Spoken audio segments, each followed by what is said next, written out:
Isang mapagpalang araw na naman dyan sa aking mga subscribers at mga viewers sa munting channel na ito. Muli tayong nagbalik kasama na naman ang isang kwento. Ito ay tungkol sa Antikythera technology. Ang teknolohiya noong unang panahon na mapahanggang ngayon ay hindi pa rin lubusang naiintindihan sa ating mga siyentipiko. At kung natuklasan na nila kung paano ito gagana, ay malamang isa na naman itong confidential files. Ito ay ang pinaniwalaang ang unang analog computer. Tara, kwentuhan natin ang Antikythera technology kasama ang mga bagong impormasyon. Pero bago tayo magsimula, ay humihingi ako sa inyong suporta. Sana gawin mo ng tambayan ang channel ko. Please like, share, comment, subscribe, and follow. Ito ay ang Yung dagat, stories left untold and a ruthless struggle YouTube channel. maraming salamat po. Antikythera. Ang mekanismo ng Antikythera ay isang ancient Greek hand-pulled orrery, modelo ng solar system, na inilarawan bilang ang pinakalumang kilalang halimbawa ng isang analog computer na ginamit upang mahulaan ang mga posisyong pang-astronomiya at mga eclipse. Maaari din itong gamitin upang subaybayan ang 4 na taong cycle ng mga larong pang-atleta na katulad ng isang Olympiad. Ang cycle ng sinaunang Olympic Games. Ang artifact na ito ay kabilang sa mga wreckage na nakuha mula sa pagkawasak ng barko sa baybayin ng Greek island na Antikythera, Greece noong 1901. Noong 1902, kinilala ito ng arkeologo na si Valery Eustace bilang naglalaman ng isang gear. Ang device na nakalagay sa mga labi ng isang wooden framed case ay hindi tiyak na may kabuuang sukat na 34 cm by 18 cm by 9 cm, kalaunan ay nahati sa 3 pangunahing mga fragment na ngayon ay nahahati sa 82 na magkakahiwalay na mga fragment. 4 sa mga fragment na ito ay naglalaman ng mga gear, habang ang mga inskripsyon ay matatagpuan sa marami pang iba.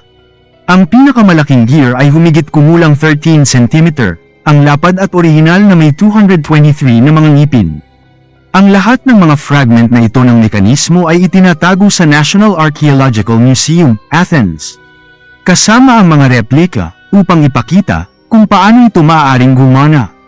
Noong 2005, isang team mula sa Cardiff University ang gumamit ng computer X-ray tomography at high-resolution na pag-scan upang mag-image sa loob ng mga fragment at binasa ang pinakamahinang mga inskripsyon na dating sumaklaw sa panlabas na casing.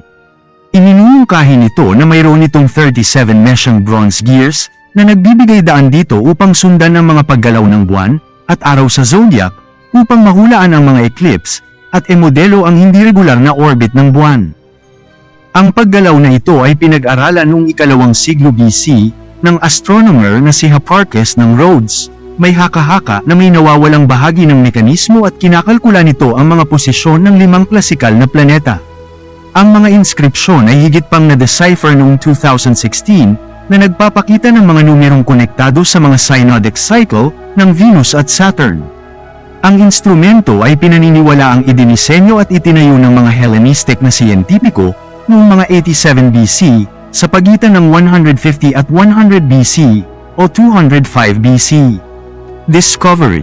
Natuklasan ni Captain Demetrius Kantos at isang tripulante ng mga sponge diver mula sa isla ng Simi ang pagkawasak ng Antikythera noong unang bahagi ng 1900. At nakuhang muli ang mga artifact noong unang ekspedisyon kasama ang Hellenic Royal Navy noong 1900 to 1901. Ang pagkawasak na ito ng isang Romanong barkong pangkargamento ay natagpuan sa lalim na 45 meter. Mula sa Point Glyphadia sa isla ng Antikythera sa Greece. Ang mekanismo ay nakuha mula sa pagkawasak noong 1901, marahil Hulyo. Hindi alam kung paano napunta ang mekanismo sa cargo ship. 2 iba pang paghahanap para sa mga items sa Antikythera wreck site noong 2012 at 2015 ay nagbunga ng mga art object at isang pangalawang barko na maaaring, o hindi, ay konektado sa treasure ship kung saan natagpuan ang mekanismo. Natagpuan din ang isang bronze disc na pinalamutian ng imahe ng isang toro. Ang disc ay may 4 na tainga na may mga butas sa mga ito at naisip na maaaring ito ay bahagi ng mekanismo ng Antikythera bilang isang cogwheel. Lumilitaw na may maliit na katibayan na ito ay bahagi ng mekanismo. Pinagmulan. Ang mekanismo ng Antikythera ay karaniwang tinutukoy bilang ang unang kilalang analog computer. Ang kalidad at pagiging komplikado ng paggawa ng mekanismo ay nagmumungkahi na mayroon itong hindi natuklasang mga nauna sa panahon ng Helenistikong panahon. Ang pagtatayo nito ay umasa sa mga teorya ng astronomiya at matematika na binuo ng mga astronomong Griego noong ikalawang siglo BC, at ito ay tinatayang itinayo noong huling bahagi ng ikalawang siglo BC o unang bahagi ng unang siglo BC. Noong 2008, iminungkahi ng pananaliksik ng Antikythera Mechanism Research Project na ang konsepto para sa mekanismo ay maaaring nagmula sa mga kolonya ng Corinth, dahil natukoy nila ang kalendaryo sa Metonic Spiral na nagmumula sa Corinth, o isa sa mga kolonya nito sa hilagang kanlurang Greece o Sicily. Ang Syracuse ay isang kolonya ng Corinth at ang tahanan ni Archimedes, at ang Antikythera Mechanism Research Project ay nakipagtalo na maaaring nagpahiwatig ito ng koneksyon sa paaralan ng Archimedes. Ipinakita noong 2017 na ang kalendaryo sa Metonic Spiral ay nasa uri ng Corinthian, ngunit hindi maaaring sa Syracuse. Ang isa pang teorya ay nagmumungkahi na ang mga barya na natagpuan ni Jacques Cousteau sa lugar ng pagkawasak noong 1970s ay nagpatunay sa oras ng pagtatayo ng device, at ipinapalagay na ang pinagmulan nito ay maaaring mula sa sinaunang Greek na lungsod ng Pergamon, tahanan ng Library of Pergamum. Sa maraming mga balumbon ng sining at agham, ito ay pangalawa lamang sa kahalagahan sa aklatan ng Alexandria noong panahon ng Helenistiko.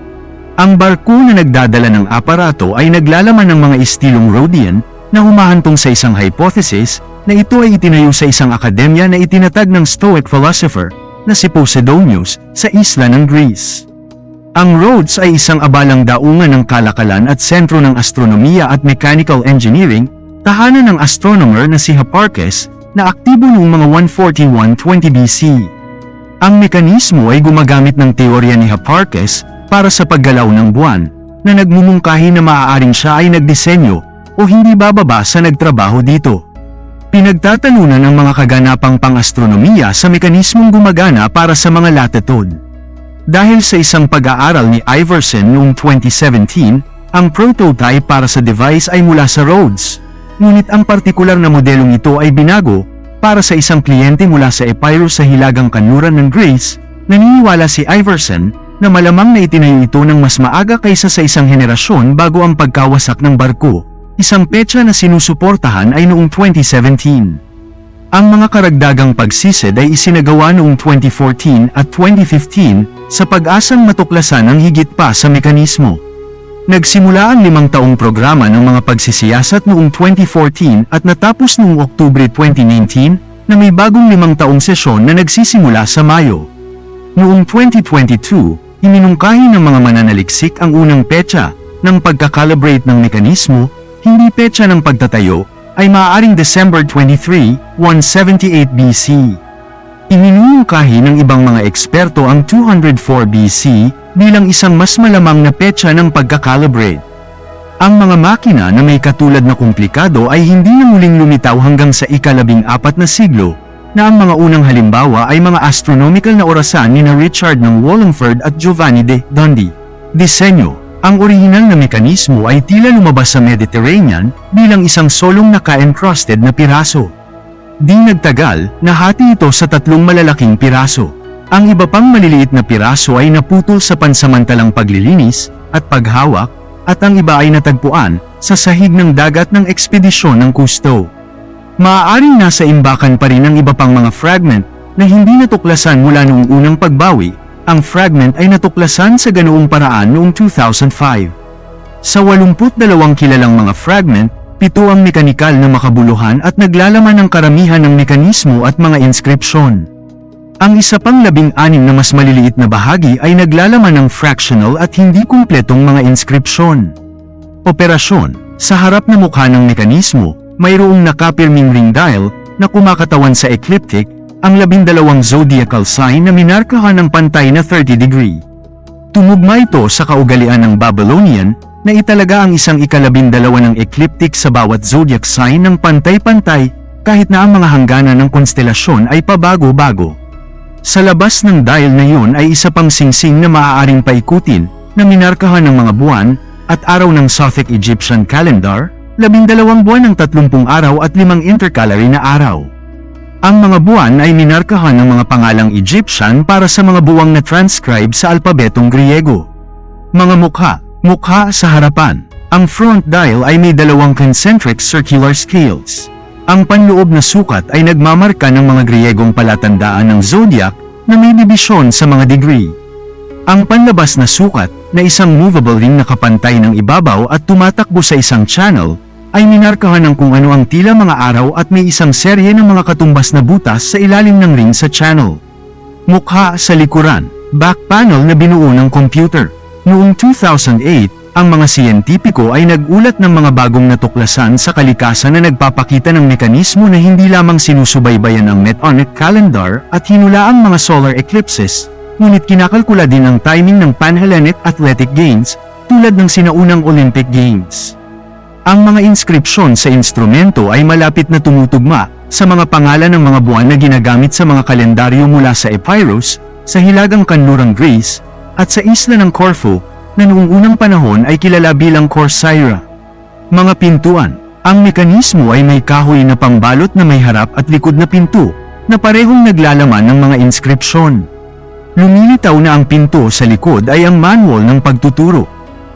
Giram. Ang mekanismo ay kapansin-pansin para sa antas ng miniaturization at ang pagiging komplikado ng mga bahagi nito, na maihahambing sa ika-14 na siglong astronomical na orasan.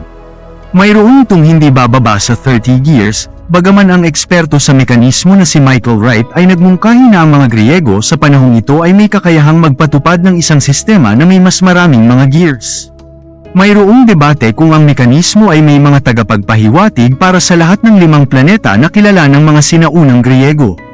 Kilalang gear scheme. Isang hypothetical na eskematiko na representasyon ng gearing ng Antikythera mechanism.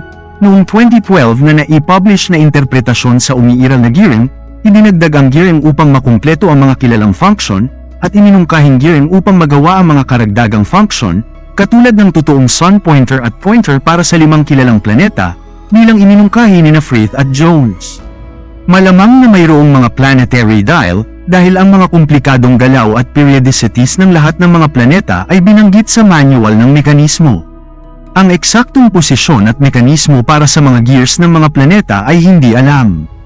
Walang coaxial system ngunit para lamang sa buwan.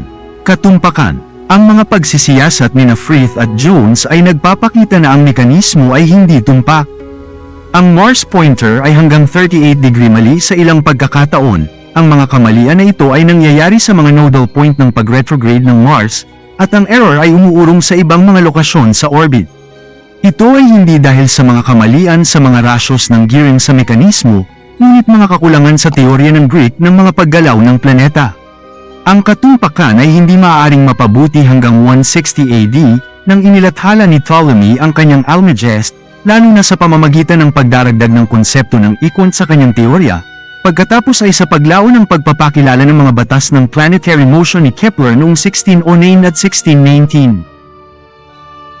Hanggang dito na lang muna ang kwentuhan natin tungkol sa Antikythera technology, ang sinaunang analog computer. Sana may natutunan kang mga kakaibang mga kwento at mga kalaman. Sana suportahan mo ang channel ko. Please like, share, comment, subscribe, and follow. Dito lang yan sa Yung dagat, stories left untold in the ruthless struggle YouTube channel.